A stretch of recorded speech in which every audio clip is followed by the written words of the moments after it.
أعوذ بالله من الشيطان الرجيم بسم الله الرحمن الرحیم۔ فائدہ: قرآن کریم میں جہاں ادغام ہوتا ہے ادغام تام ہوتا ہے، البتہ جب کہ نون ساکن اور تنوین کا ادغام واو اور یا میں ہو تو ادغام ناقص ہوگا۔ یعنی قرآن مجید میں آپ نے جہاں کہیں بھی تشدید دیکھا ہے تو تشدید دیکھ کر کے ہی ہم یہ سمجھ جاتے ہیں کہ یہاں ادغام ہو رہا ہے، تو جہاں کہیں بھی ادغام ہوتا ہے اکثر وہ ادغام تام ہوتا ہے، یعنی پوری طرح مکمل ادغام ہوتا ہے، جیسا کہ آپ نے پڑھا تھا قر ربی، یہاں لام کا را میں بالکل مکمل طور پر ادغام ہو جا رہا ہے، تو اسی کو ادغام تام کہا جا رہا ہے۔ ادغام تام ہوتا ہے البتہ جب کہ نون ساکن اور تنوین کا ادغام واو اور یا میں ہو، یعنی نون ساکن یا تو تنوین یعنی 2 زبر 2 زیر اور 2 پیش کے بعد واو یا تو یا آ جائے تو اس وقت ادغام جو ہے وہ ناقص ہوگا، کیونکہ صفت غنہ باقی رہے گی۔ اس طرح تو کا ادغام تا میں ہوگا تو صفت اطباق باقی رہنے کی وجہ سے ناقص ہوگا، جیسا آپ نے اوپر پڑھا تھا پچھلے درس میں کہ بسط اور احط جو ہیں یہاں ادغام ناقص ہے، کیونکہ تو میں صفت استعلاء بھی ہے، صفت اطباق بھی ہے، اس وجہ سے یہاں ادغام جو ہے وہ ناقص ہو رہا ہے۔ اور الف لام میم نخلقکم یا علم نخلقکم میں تام اور ناقص دونوں جائز ہے، مگر تام اولا ہے، کیونکہ یہاں قاف کا کاف میں ادغام ہو رہا ہے، تو قاف جو ہے وہ بھی حروف اطباق میں آتا ہے، حروف مستعلیہ میں آتا ہے، تو اس وجہ سے قاف کا جو حرف ہے وہ حروف قلقلہ میں آتا ہے اور حروف مستعلیہ میں آتا ہے، تو اس وجہ سے قاف کو کاف میں اگر ادغام کریں تو ادغام ناقص بھی کر سکتے ہیں، اور اگر تام بھی کرنا چاہیں تو تام بھی جائز ہے، بلکہ تام کرنا اولا ہوگا، یعنی نخلقکم پڑھیں گے، قاف کو چھوٹے کاف سے بدل دیا جائے گا۔ اور یہ جو ابھی آپ نے پڑھا کہ نون ساکن اور تنوین کا ادغام واو اور یا میں ہو تو ادغام ناقص ہوتا ہے،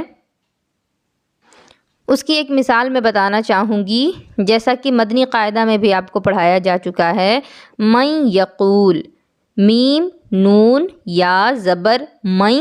یا زبر یا، قاف واو پیش قو لام پیش لو، من یقولو۔ اب آپ اس لفظ پر اگر غور کریں تو میم نون یا زبر میں، یعنی کہ نون ساکن پایا گیا، اور نون ساکن کے جسٹ بعد جو حرف آ رہا ہے وہ یا ہے، اس وجہ سے یہاں پر آپ کو جو بتایا گیا کہ نون ساکن یا تنوین کا ادغام واو اور یا میں ہو، چاہے نون ساکن ہو چاہے پھر تنوین یعنی 2 زبر 2 زیر 2 پیش ہو، ان کے بعد اگر واو یا پھر یا آ جائے تو وہاں آپ کو ادغام جو ہے وہ ناقص کرنا ہے، یعنی غنہ کے ساتھ کرنا ہے، وہاں ادغام بھی ہوگا لیکن نون کی آواز تنوین کی آواز ہلکی سی باقی رہ جائے گی، جیسے کہ من یقول، جب اس لفظ کو پڑھا جا رہا ہے تو نون کی جو بو ہے وہ آ رہی ہے غنہ کی صورت میں۔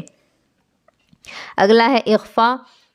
اظہار اور ادغام کی درمیانی حالت کو اخفا کہیں گے۔ اخفا کا معنی ہوتا ہے چھپانا،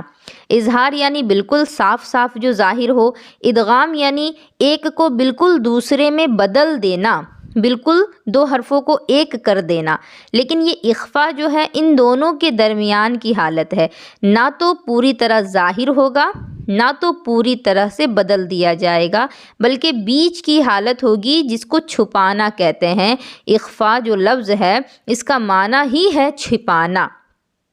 تو ادغام اور اظہار کی درمیانی حالت کو اخفا کہتے ہیں، یعنی نون ساکن کو چھپا کر اور میم ساکن کو ضعیف کر کے پڑھنا۔ نون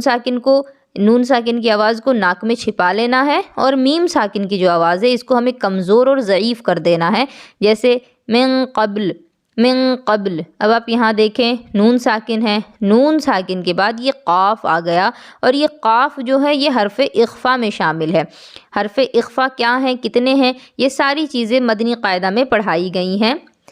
تو آپ کو یہ معلوم ہونی چاہیے۔ اب یہاں جب نون ساکن کے بعد قاف کا حرف آیا ہے تو یہ ظاہر سی بات ہے آپ کو یہاں نون کی جو آواز ہے اسے ناک میں چھپانی ہوگی، اخفا کرنا ہوگا، من قبل۔ اسی طرح سے بھی، کیونکہ یہاں میم ساکن ہے اور میم ساکن کے بعد حرف با ہے، اور حرف با جو ہے اس کا ایک الگ قاعدہ ہے جس کو اقلاب کہتے ہیں، لیکن بہرحال میم ساکن کے بعد بھی جب حرف با ہے یہاں ابھی آپ کو میم کی آواز کو ضعیف کرنا ہے، کمزور کرنا ہے، بھی وغیرہ۔ اخفا کا حکم یہ ہے کہ اس کے لیے غنہ لازم ہے، جب کبھی بھی اخفا کیا جائے گا تو غنہ اس میں ہر حالت میں کرنا ہے۔ ادغام میں تو دو طریقے کا ادغام تھا، ایک ناقص اور ایک تام۔ تو جو ادغام ناقص تھا ان میں نون اور تنوین کے جو ادغام تھے ان میں آپ کو اخفا کرنے کو کہا گیا، لیکن ان میں آپ کو غنہ کرنے کو کہا گیا، لیکن یہ جو اخفا ہے اس میں ہر حالت میں آپ کو غنہ ہی کرنا ہے،